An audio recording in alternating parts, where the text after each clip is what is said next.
All right, let's take a look at another Brick in the Wall, part one of the Pink Floyd album. Daddy's flown across the ocean, leaving just a memory. Snapshot in the family album.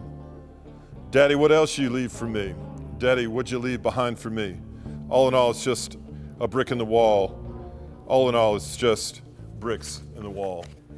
Okay, another Brick in the Wall, part one on Pink Floyd's The album, seamlessly flows right from Thin Ice. The point is, the thin ice of life that Waters is encountering comes under the weight of the brick of the loss of his father. When 5 months old, Waters' father was sent to World War II, which is the setting for the genesis of Pink Floyd. And he goes off to Cassino, Italy, and is killed in action in 1944.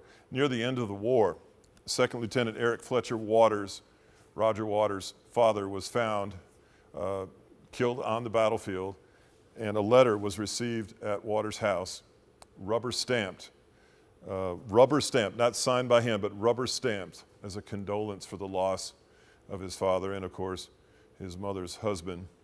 He would have preferred an actual signature, but at 5 months, all he has now to look back on is a photo album with a picture of his father. He's going to encounter the thin ice in his life, fatherless, as he goes forward, and each song will resonate a lack of fatherhood in his life.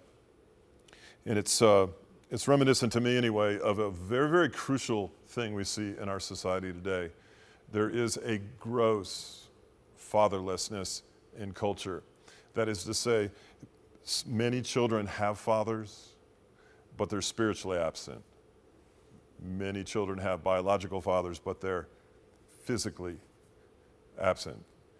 The advent of the prolific divorce rate, the fathers that are under the pressure to raise the funds for the family has left children, for the most part, fatherless, without mentors in that area. It reminds me of Psalm 68, which is the life points that Waters reminds me of as his loss of his father.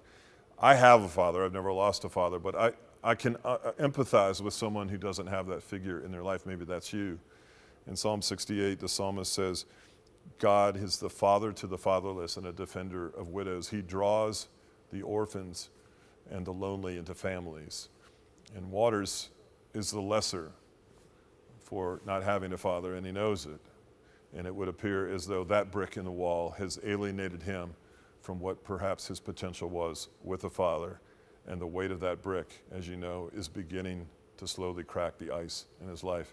So as his celebrity and his prowess and his gifts are used musically, that doesn't mean that the weight of the bricks that are building that wall between him and who he could be, him and himself and him and others, isn't tragic. So let's continue further into the journey now.